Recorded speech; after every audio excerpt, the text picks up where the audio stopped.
21 at the time. I was with a young lady for a few months, and I was at a house party with a bunch of my buddies who on the regular, every Saturday night, Friday night, and getting high, getting drunk, whatever I could do. And she had called me, and she said, "I'm pregnant." She had said that it's so early that all I have to do is take a pill.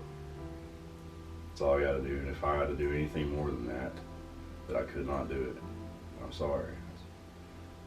I was just thinking my lucky stars at the time. And she asked me if I'd go with her, and I blew her off. And then she called me and on her way home and said she had done it. We split up.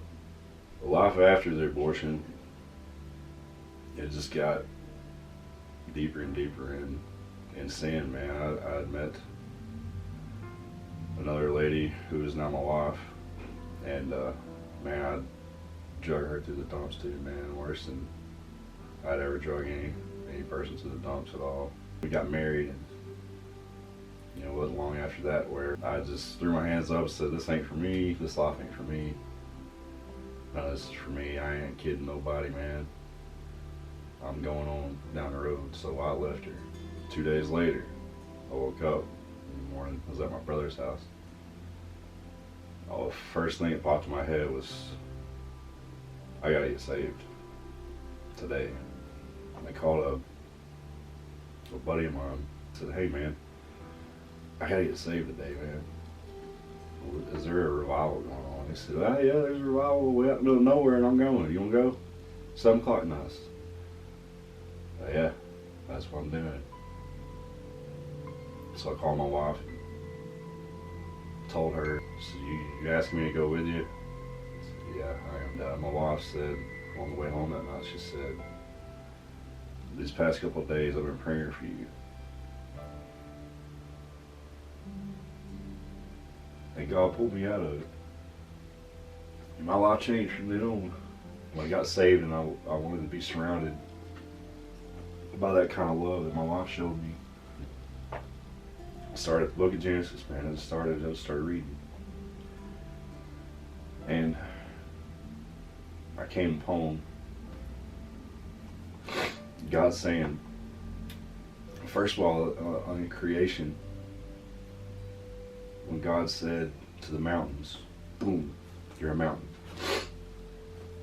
When he said, "Boom, there's the earth. Boom, there's the sun. Boom, there's the stars."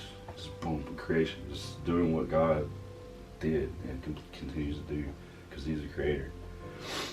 And then when it come to us, he got personal, man.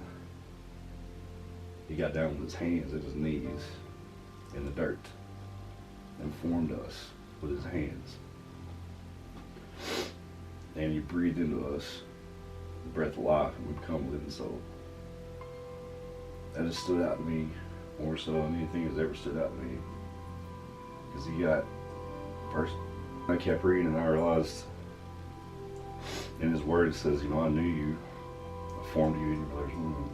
I thought about you when I put all this in motion. You were on my mind." And that's when it hit me, man. I just took it right back to that day when the abortion happened. I said, man, I didn't fight for that kid. I didn't fight for him, man. I didn't do nothing. As a human, as a Christian, as nothing, man. I tried to put it all on her at that time. And I did. I put it off on her. It wasn't until I read scripture and it hit me, man. It wasn't all her fault. And you could have done something. And that's when I ran into Tim Mackey. And he said that we're praying for Deeper Still, as we did every morning. And he had explained to me what it was. It was healing just for abortion. And they needed men to go through. After I signed up, upon arrival, man, it was nothing but love, dude. Nothing but love. Since the retreat, come to realize my freedom in Christ. I never looked back at any kind of self-condemnation through that again, because I know that Christ has pulled that from me. And then I know that I will meet that little boy, because God told me he's a boy, his name is John. I will meet him, and I will somehow know him. On the other side, I'm going to know him, and he's going to know me.